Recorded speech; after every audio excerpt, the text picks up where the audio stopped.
Russia test-fires a new intercontinental ballistic missile. A strategic weapon capable of destroying a city on the other side of a planet. President Putin flexing his nuclear muscles as his war in Ukraine flounders. This unique weapon will enhance the military potential of our armed forces. It will provide security from external threats and make those who use aggressive rhetoric to threaten our country think twice. The West sees this as the more realistic threat. This launcher can fire tactical nukes, short-range missiles with smaller payloads, less destructive, designed to take out airfields, ships and columns of tanks. The fear is that Putin could use a tactical nuclear weapon if it proves impossible for him to win in Ukraine with conventional means.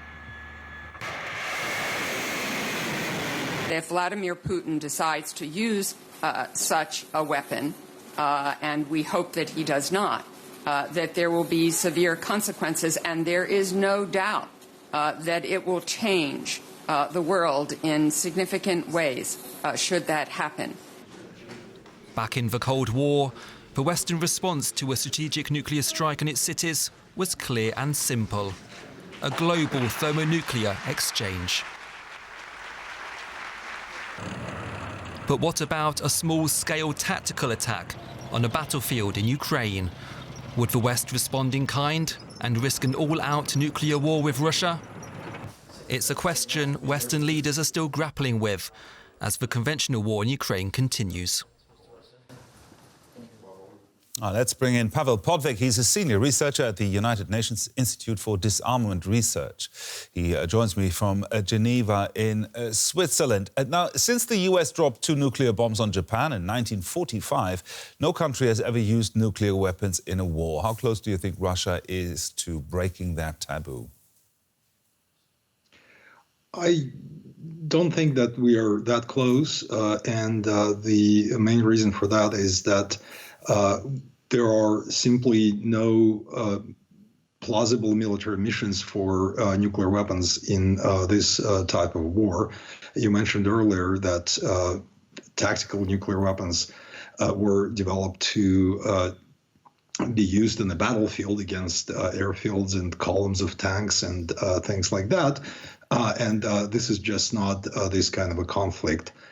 Any use of nuclear weapons in this situation would be just either really use against civilian population or as a demonstration of a resolve and readiness to use nuclear weapons against civilian population in a strategic mission with the goal of changing the strategic outcome of this war. So you say that Vladimir Putin would even refrain from using tactical nuclear weapons? Well, it's hard for me to say with certainty whether he would refrain from that. But again, the Russian nuclear military doctrine is very clear, and I think it needs to be reminded to Russia as well that Russia reserves the right to use nuclear weapons only in a situation when it is under conventional attack that threatens the very existence of the state. And I don't think that we are there, and we definitely hope that that kind of judgment will not be made in the Kremlin. So there's the hope that he won't use tactical nuclear weapons, but if he does, what would be the West's reaction? Well, I think there is some evidence that, and definitely people in the United States and NATO, they are thinking about this.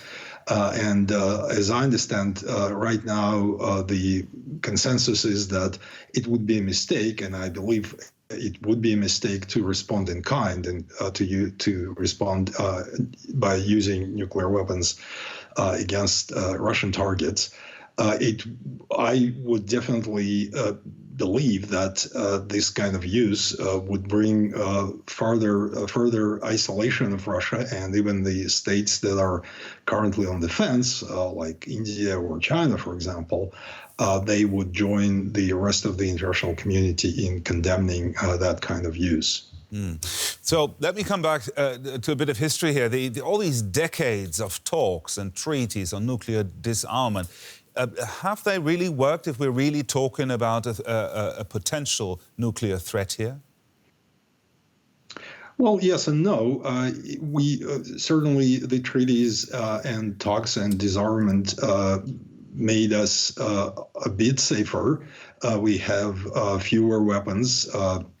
There are means to exchange information. For example, the recent test of the intercontinental missile that Russia conducted, that was Russia notified the United States that this test is coming, so there is a certain mechanism there. And if anything, we haven't used the potential of all those arms control treaties and agreements to the extent that we should have.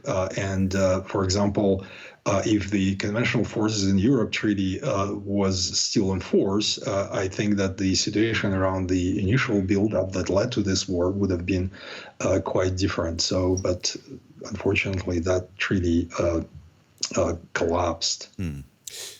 Pavel Podvig there with the UN Institute for Disarmament Research. Thank you very much for your time, sir. Thank you.